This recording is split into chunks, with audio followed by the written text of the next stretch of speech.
이제 계절적으로 보면 이제 무더운 여름이 이제 가고 가을이 오는 것 같습니다. 특별히 오늘 또 가을을 재촉하는 가을에 단비가 내리고 있습니다.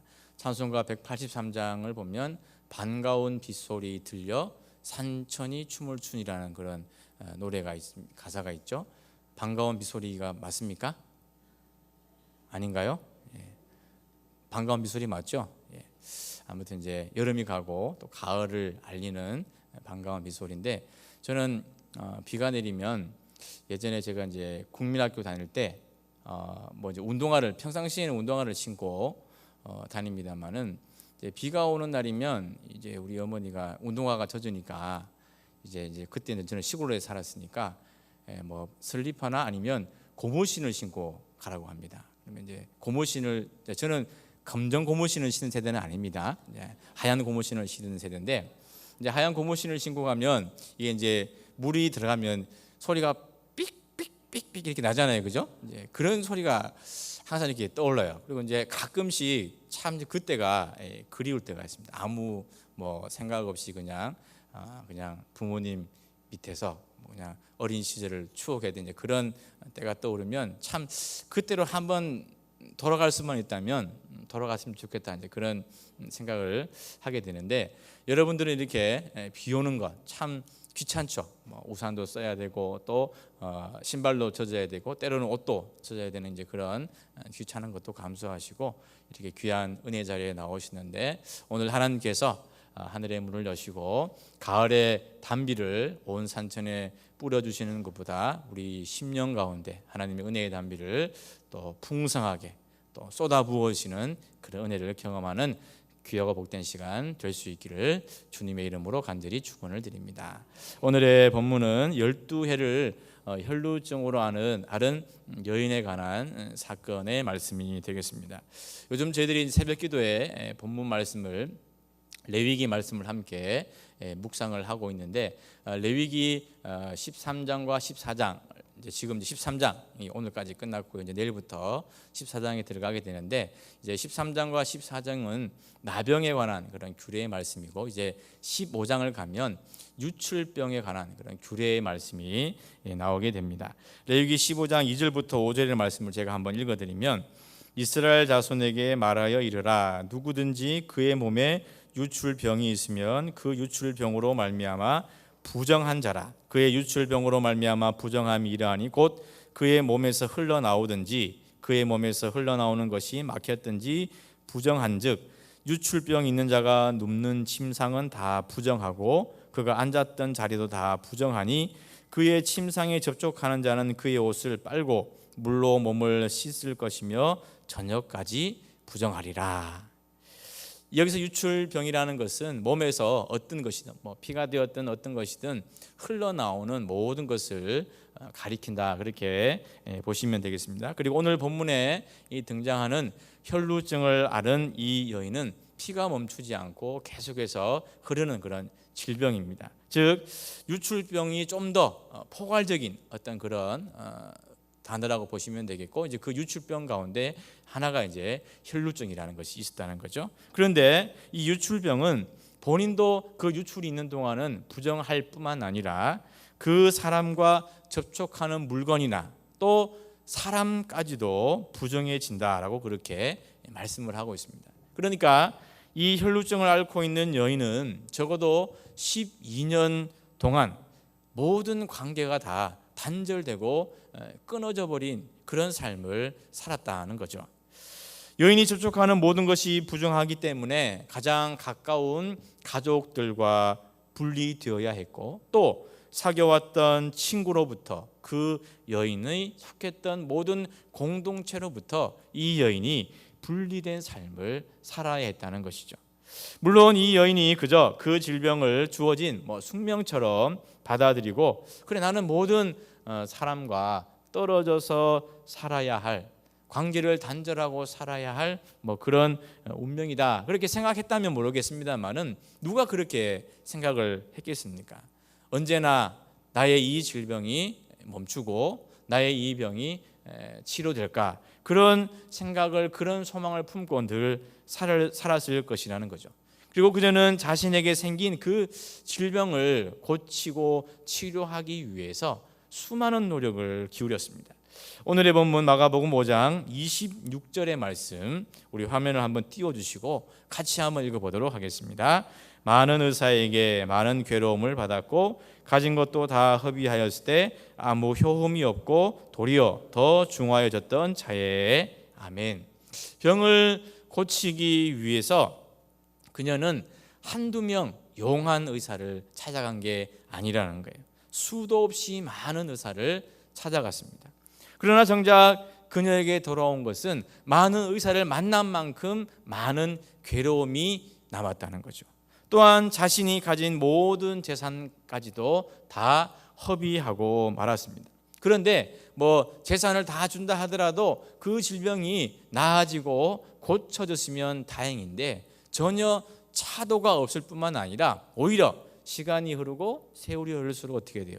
더 중해졌다. 그렇게 말씀을 하고 있다는 거죠. 그 당시 혈루증을 고치기 위해서 의사들이 말했던 처방전을 제가 한 가지 소개를 해드리겠습니다.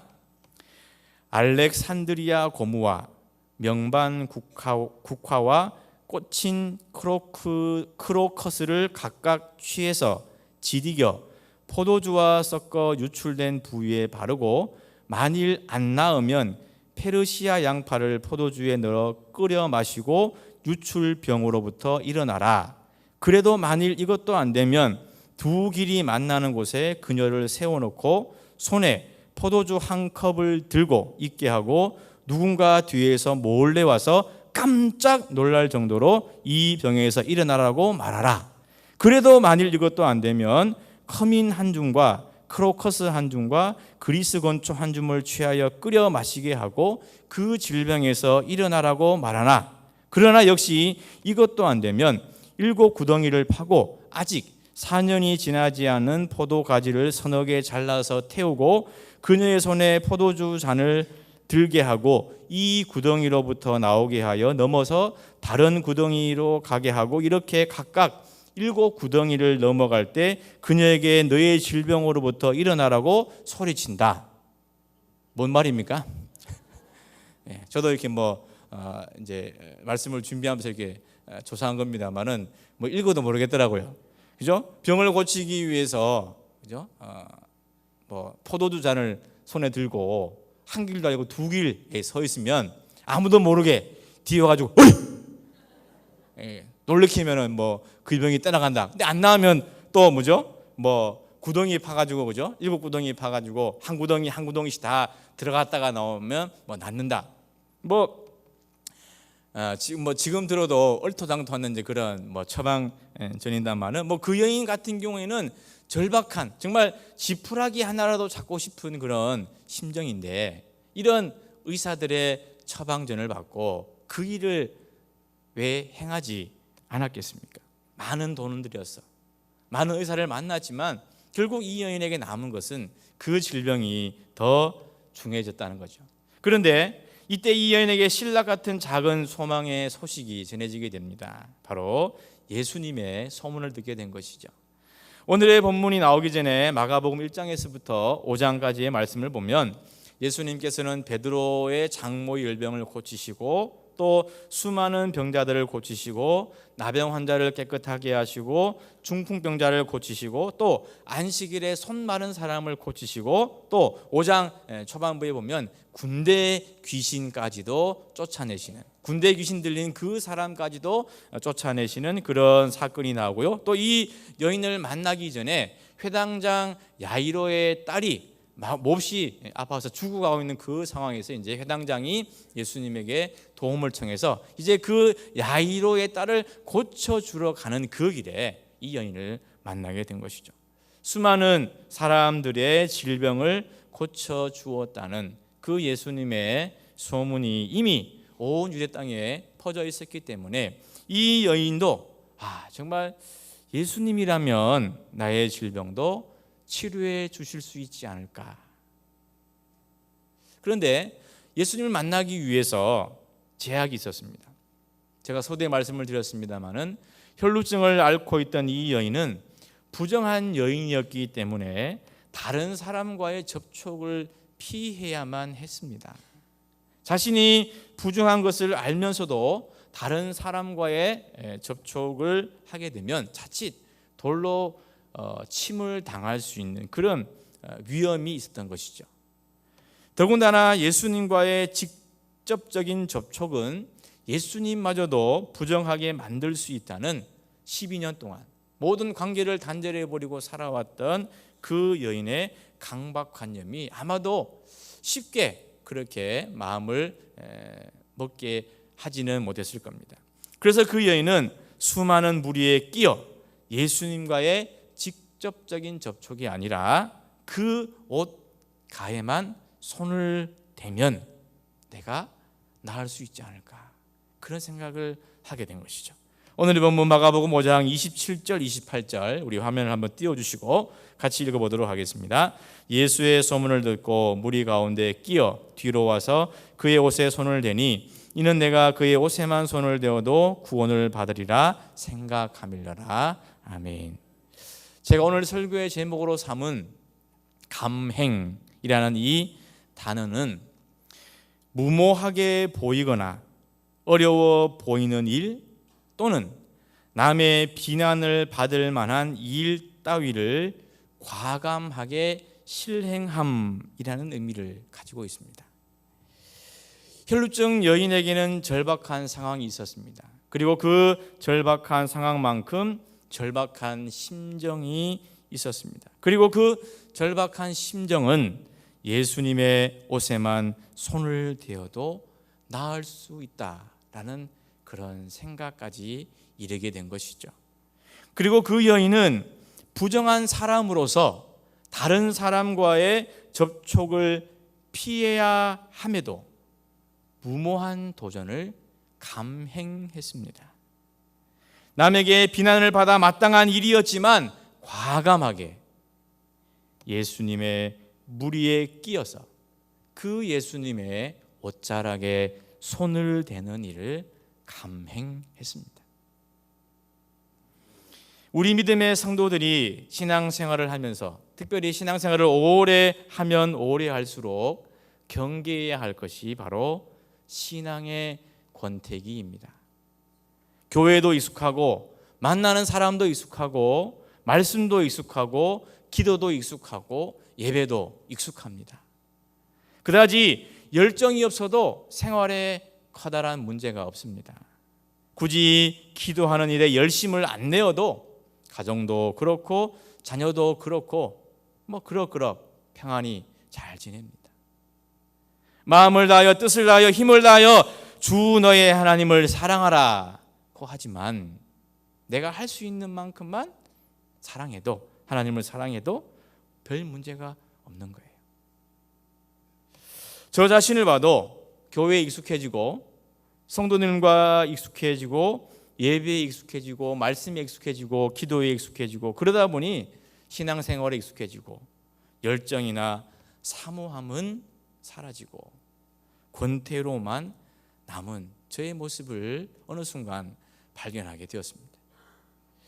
말씀의 은혜, 기도의 능력, 예배의 감동, 찬양의 열정이 목사를 오래 하면 오래 할수록 더 깊어지고 더 넓어지고 더 간절해야 함에도 더 풍성해야 함에도 오히려 식어가고 있는 저 자신의 모습을 발견한 거예요. 무모하지만 바다 위를 걷겠다고 배에서 뛰어내린 베드로와 같은 믿음의 도전이 없는 거예요. 어려워 보이지만 주님, 내가 여기 있습니다. 나를 보내소서. 그렇게 주님을 향하여 기도했던 이사야와 같은 믿음의 결단이 없는 거예요. 남에게 비난을 받고 손가락질을 받을지언정 예수님의 그 옷자락에 내 손을 대기만 해도 그 누구도 고치지 못했던 그 지긋지긋한 질병이 고쳐질 것이라는 생각을 하고 그 일을 감행했던 그 여인과 같은 신앙의 과감성이 없는 거예요. 목마른 사슴이 시냇물을 찾아 헤매듯이 채워지지 않는 우리 영적 갈증과 허기짐에도 주님을 향한 갈망, 주님을 향한 열정이 과연 저와 우리들에게 얼마나 있습니까? 예수님의 옷자락에만 손을 대어도 낫겠다는 생각으로 주님의 옷자락을 만졌던 그 믿음의 일을 감행했던 그 여인에게 정말 기적이 일어났습니다. 오늘의 본문 29절의 말씀 우리 화면을 띄워주시고 함께 읽어보도록 하겠습니다. 이에 그의 혈루 근원이 곧 마름에 병이 나은 줄을 몸에 깨달으니라. 아멘. 단순히 그 혈루증이 그친 것만이 아니라 그 혈루증을 일으켰던 질병의 근원까지도 마르게 되었습니다. 또한 부정한 여인과 접촉된 예수님이 그 부정한 여인 때문에 부정해진 것이 아니라 오히려 예수님의 그 정함으로 말미암아 자신의 부정함이 정결하게 된 것이었습니다. 많은 의사에게 많은 괴로움을 받고 다 허비하고 그 병이 더 중하여졌던 그 여인이 주님을 향한 그 믿음의 일을 감행하였을 때 정말 놀라운 역사가 일어나게 된 것입니다. 우리 역시 편한 것에 또 익숙한 것에 빠져 있는 것이 아니라 주님을 향한 갈망으로 주님을 향한 열정을 회복함으로 놀라운 은혜와 역사를 경험할 수 있기를 간절히 바랍니다. 고칠 수 없을 것 같았던 병이 치료된 기쁨은 잠시였습니다. 아무도 자신이 예수님의 그 옷자락에 손을 대었다는 그 사실을 모를 거라고 생각을 했는데 예수님이 자신의 옷에 손을 댄 사람이 누구냐 그렇게 물으시는 거예요. 30절의 말씀, 예수께서 그 능력이 자기에게서 나간 줄을 곧 스스로 아시고 무리 가운데 돌이켜 말씀하시되 누가 내 옷에 손을 대었느냐 하시니.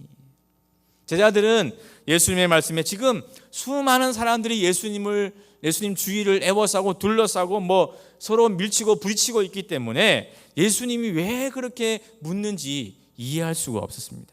그런데 그 여인은 예수님의 그 말씀을 듣는 순간 심장이 쿵쾅 쿵쾅 뛰는 거예요.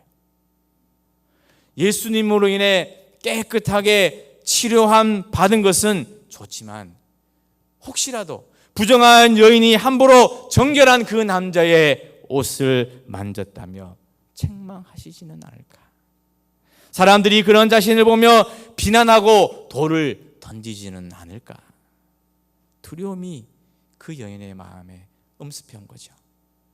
그런데 예수님은 여인이 그런 마음을 품고 있는지는 아랑곳하지 않고 더 적극적으로 예수님의 옷에 손을 댄 그 여인을 찾고 있습니다.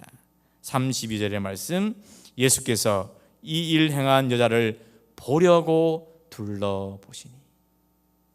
그때 그 여인은 한 번 더 용기를 냅니다. 혹시라도 예수님으로부터 또 다른 사람들로부터 비난을 받는다고 하더라도 자신이 바로 주님의 옷자락에 손을 댄 사람이라 그렇게 고백하는 일을 감행하는 거죠. 33절의 말씀, 여자가 자기에게 이루어진 일을 알고 두려워하여 떨며 와서 그 앞에 엎드려 모든 사실을 여쭈니.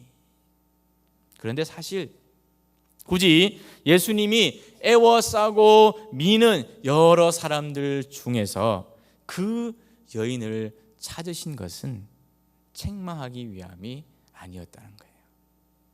비록 무모하지만 어렵지만 비난받을 일이지만 그럼에도 예수님을 향한 믿음의 결단으로 주님을 향한 갈망으로 오직 주님만을 더욱 원한다는 열정으로 주님의 옷자락에 믿음의 손을 댄 그 여인을 칭찬하시기 위해서 예수님은 그 여인을 찾으신 거죠. 우리 오늘의 본문 마가복음 5장 34절 마지막 절 말씀 우리 화면을 보시고 함께 읽어보도록 하겠습니다. 예수께서 이르시되 따라 내 믿음이 너를 구원하였으니 평안히 가라 내 병에서 놓여 건강할지어다. 아멘. 복음서에 수많은 여인들이 등장을 합니다. 지난 주일 설교에 말씀하셨던 7 귀신 들렸던 막달라 마리아, 또 마르다, 요한나, 수산나, 예수님과 관계된 여러 여인들이 등장을 하는데요. 그런데 예수님이 그 누구에게도 딸아라고 부르신 여인은 오직 이 여인뿐입니다. 그런데 이 딸이라고 하는 이 말은요, 실제적으로 유대인들이 부녀지간, 즉 아빠와 딸, 아버지와 딸 관계에서 아버지가 딸을 부리는 그 호칭을 쓰고 있다는 거예요. 예수님께서 얼마나 이 여인을 정감 있고 또 사랑스러운 마음으로 부르고 계시는가를 알 수 있죠. 그리고 예수님은 그 여인의 믿음을 칭찬하시고 더 나아가 평안의 축복 또 건강의 축복까지도 허락하여 주십니다. 교회 전승에 따르면 이 여인의 이름은 베로니카라고 합니다. 베로니카는 예수님과의 또 다른 일화가 있는데요. 예루살렘에 가면 비아 돌로로사라는 곳이 있습니다. 예수님께서 십자가를 지시고 가야바의 법정에서부터 골고다 언덕에 오르시는 때까지 14번 발걸음을 멈추셨다는 그런 기록에 있습니다. 그 발걸음을 멈추신 곳마다 포인트를 정해놓고 기념하는 그곳을 비아 돌로로사라고 하는데, 그 중에 6번째 지점에서 예수님께서 또 발걸음을 멈추시고 쓰러지신 거죠. 그때 모든 사람들이 예수님을 외면하고 조롱하고 또 침뱉었지만 이 베로니카라는 여인이 자신의 손수건으로 예수님의 그 얼굴에 흐르는 땀과 피를 닦아드린 거예요. 그리고 그 손수건에 예수님의 얼굴의 형상이 그대로 남겨졌다는 그런 일화가 있습니다. 주님을 향한 갈망으로, 주님을 향한 열정으로 감히 그 옷자락에만 손을 대어도 나을 것이라는 그 믿음의 감맹을 한 그 여인, 십자가를 지고 쓰러지신 주님을 그 누구도 돌아보지 않고 오히려 저주하고 침뱉고 욕한 그 시간에 주님의 얼굴에 흐르는 피와 땀을 자신의 손수건으로 닦아드리는 그 일을 감행한 그 여인. 사랑하는 귀한 믿음의 성도 여러분, 지금 우리에게는 얼마만큼 주님을 향한 갈망이 있습니까? 얼마만큼의 믿음의 열정이 있습니까? 얼마만큼의 기도의 열정이 남아 있습니까? 얼마만큼 영적인 갈증과 영적인 배고픔이 있습니까? 제가 이런 생각을 하면서 이 찬양을 듣게 되었는데요. 정말 이 찬양을 하면서 내 속에 잃어버린 주님을 향한 갈망이 넘쳐나게 하여 주시옵소서. 오직 주님만을 더욱 원하는 삶을 살게 하여 주시옵소서. 저 역시도 이 12회를 혈증으로 앓았던 그 여인처럼 믿음의 감행을 저지를 수 있는 그런 영적인 그런 신앙의 갈망이 회복되게 하여 주시옵소서. 기도하며 이 찬양을 불렀습니다. 우리 함께 이 찬양을 부르시면서 우리 마음속에 혹시라도 잃어버린 주님을 향한 갈망, 주님을 향한 열정을 회복할 수 있는 귀한 시간 될 수 있기를 간절히 바랍니다. 예수 믿음의 감행을 통해서 주님을 향한 우리 속에 갈망이 넘치는 우리 귀한 믿음의 성도들이 되시기를 주님의 이름으로 간절히 축원을 드립니다.